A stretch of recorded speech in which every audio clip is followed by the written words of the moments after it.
What's up guys, it is StarFlorge here, and today I'm bringing you a Tempest Duel Dagger build. So a lot of people have been saying archery is currently the best, but I just find double dagger funner, and sometimes when you find a class funner, you generally personally will do better. However, I will release an archery build later for those people that want that build. So this is a Tempest build, and what it mainly takes effect of is Flaming Chain and the low cooldowns of Double Dagger. So we'll go down into Flask of Fire, which means when you activate it for 5 seconds, all your abilities will cost no stamina.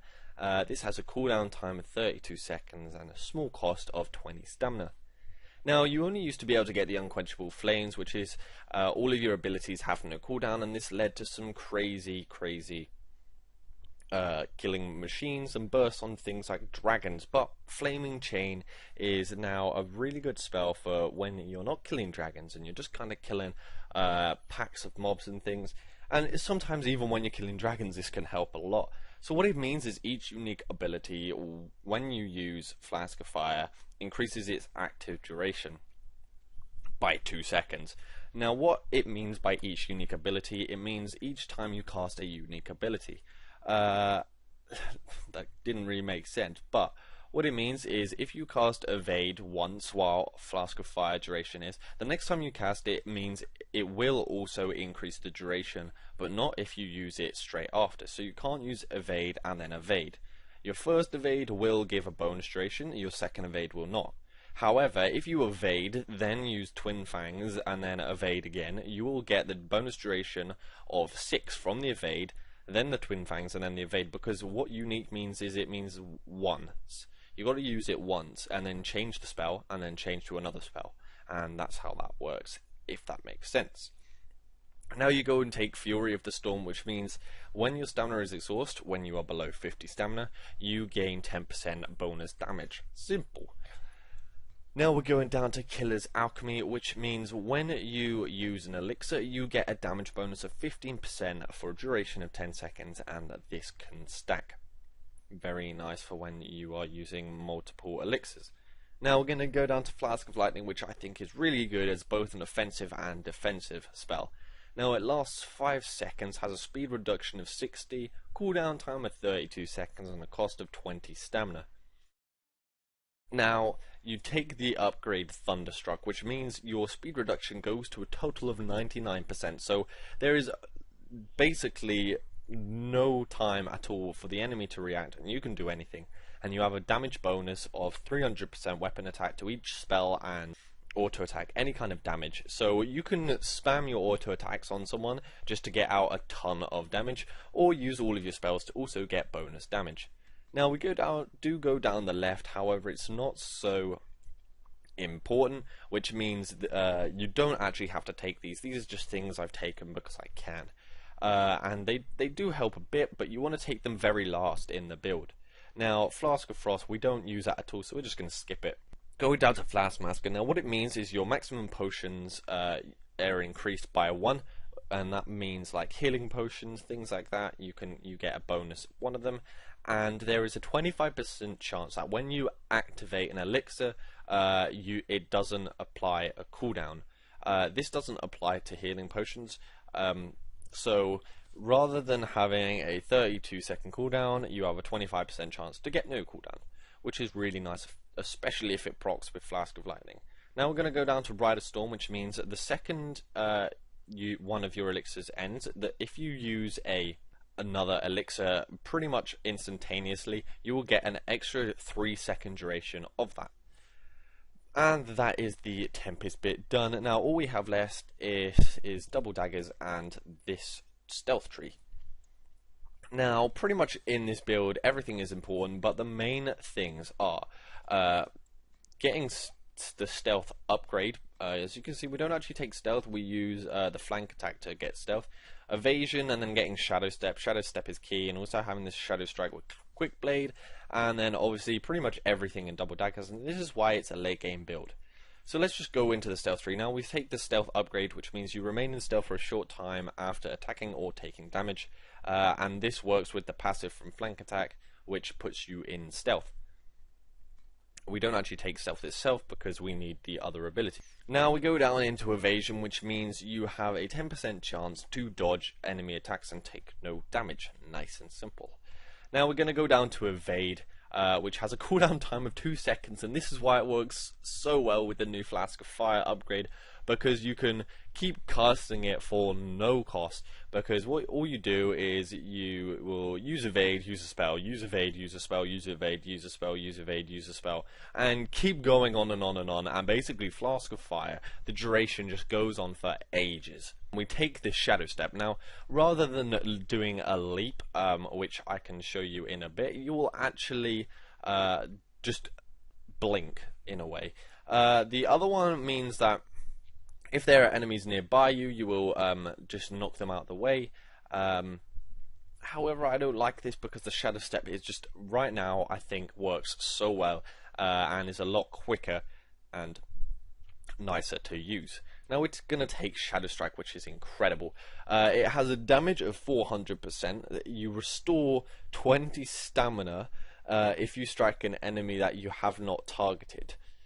Which is really nice. So just, you don't actually have to target anything, just kind of run around, use it, hit the air, and you can get 70 stamina restored. If you don't, it will cost you 20 stamina, and it has a cooldown time of 16 seconds, and is a detonator ability. Pretty much everything is for rogues. Now we take the Quick Blade, which means if you're in stealth or haven't taken damage for 5 seconds, you will gain a bonus 200% weapon damage, which is incredible for this spell. It allows you to get some really quick damage out. Now we are going to take Ambush, which means when you're in stealth and for 6 seconds after it, you have 50% armor pen, which is very nice against those high armor mobs. Now let's go into double daggers. Now the right is a bit more important because of Death Blow, which is an absolute beast of a spell, but everything is important in this build. So let's go on to Twin Fangs. Now Twin Fangs, it requires daggers, it hits 2 times, has 200% weapon damage per dagger, so that's overall 400%, and then if you're behind the enemy it does another 200%, so it can get a 600% weapon damage overall. Has a cooldown time of 8 seconds, so nice and small, and a cost of 50 stamina, and is also a detonator. Now we take the Ripping Fangs, which means if you're flanking, you will deal an extra 100% weapon damage, and you will sunder their armor for 8 seconds. The upgrade means you can deal more damage if you're facing them, so it doesn't matter whether you're flanking or anything. However, I find most of the time as a rogue you will be flanking. Now we'll go down into Dance of Death, which means you regain stamina every kill. So every time you get a kill, you will get 50 stamina, which is really nice, being such a high damage dealer. Now we're going to go into Sneak Attack. So attacks upon a target's back or flank, again, this is why we want to be flanking, gives you a crit chance of 40%, which is really, really nice. Now we'll go down to Death Blow, which means you will deal 366% weapon damage.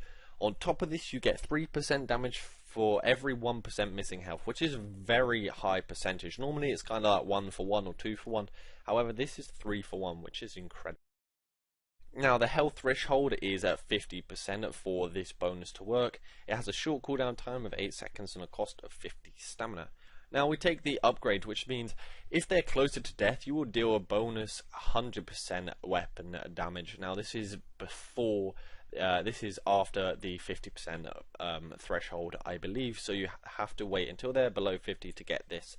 Now you can make it so that actually it's better on fresh opponents if you're going for that. However, I find usually it's much better because it means there's no cooldown on Death Blow. So usually if your group is a big AoE and you've got everything low, you can just go Death Blow, Death Blow, Death Blow, and it's really, really nice. And it's also a detonator.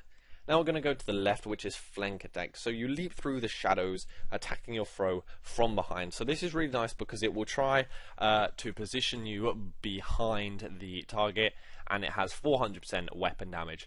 And and it's a number of 2 hits. Now, what I mean by 400% weapon damage, the 200% damage for each hit is scaled based on your dagger. So if you have one incredible dagger and one awful dagger, you won't actually do 400% of your good dagger. It will be 400% of your 200% of your good dagger and 200% of your bad dagger. So try and have 2 very equal daggers. It usually helps. Now, because we're not taking stealth, we're going to take skirmisher, which means we go into stealth, which means we get the buff. Now, you can make it bleed, and I might make a bleed rogue build eventually, but for now, I'm not going to do that, and we're going to skirmisher because we want that stealth. Now, we're going to go into blooded prey. Now, your strikes cut deeper into any foe whose health is lower than yours. So if you're 100%, any mob that has taken damage will have 10% damage bonus to them. Now we're going to take Unforgiving Chain next, which is your dagger's blur, a dance of deadly pain. So what does this do? Basically, every hit you do will stack up 2% crit chance until you get a crit, and then it resets that bonus crit chance. So if you're flanking, you already have the bonus 40% plus whatever you have. Then obviously plus 2% per hit you haven't crit. Now we're going to go into Spinning Blades, which has a cooldown time of 16 seconds, an area effect of 6 meters, number of hits 5, and you do 75% weapon damage per hit, and it's got a 65 stamina cost, sorry. And we take Never Ending Spinning, which means you deal 4% for additional hits. And this is really nice, and it also works as a gap closer. So if you're out of all your other spells, you can use that as a gap closer. So that is the double daggers, Tempest, and stealth tree done, and now we can get into some combat. Now, first, I want to explain what this build does. I always like to explain before what you want to do. Now, you want to use send a tank in first, preferably to get aggro. Use Flask of Fire, then you want to flank attack, evade, and then Shadow Strike, or even flank attack, Shadow Strike, evade. One of those combos. It depends if you're right behind them, then Shadow Strike, then evade, or Twin Fangs. You basically want to keep using evade to actually just keep Flask of Fire up. So here is Shadow Strike working now. And then I will quickly show you how Flask of Fire works. Now you can evade, use a spell, evade, and then use more spells, and it will keep its duration going on. So now let's get into some gameplay. Now before you start any fight, you want to try and find a critter and use flank attack to get into stealth. Now there are critters pretty much everywhere, so it's really easy to do. Now in this fight, annoyingly, most of my team take out the majority of the mobs, but I think there are like 4 that I absolutely obliterate after a while of testing and getting used to this build. Now, as you can see, I popped the Flask of Fire, destroyed this guy with an auto attack, use the flank attack to destroy this guy with the Shadow Strike there for the knock up and big damage from stealth, use the evasion, and then Twin Fang them. And you can see during all that time I was in stealth, which means I was in the pretty much a matter of 3 seconds, and then the last guy I again jumped behind him, and that's what the power of this new evasion shadow step can do. This is a build that when you master, it is really, really effective, and until you do, you might find it a bit sketchy. But this is a fight with an elite, and also I should try and show off the other elixir, but it was a bit of an accident because I kind of messed up my spells. So as you can see, I knocked up with a Shadow Strike into a Twin Fang, then teleported behind them with Flank Attack, and then Shadow Strike, and obviously to gap close I'm using Evasion, and there, that was an aggressive one again. Unfortunately not making it just behind him, and there I just ran out because I didn't use a spell by accident. So let's use the other flask. You see, time basically stops, and my Twin Fang here just absolutely destroys him with the bonus damage. Now let's go back to the clip where I destroy them to show you what you can do when you master this build. So I auto attack him, flank attack this one, then Shadow Strike them, and all of this increasing the duration and being in stealth. A perfect Shadow Step of evasion into a Twin Fang.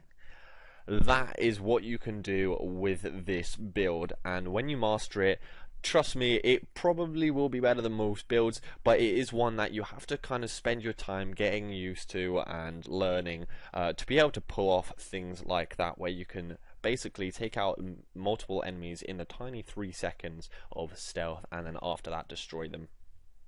So guys, thanks for watching. I hope you enjoyed this video and build. Hope you are also looking forward to the archer build that I'll be releasing of this for a different variation. But for now, leave a like and a comment below, hit the subscribe button, and I will see you next time.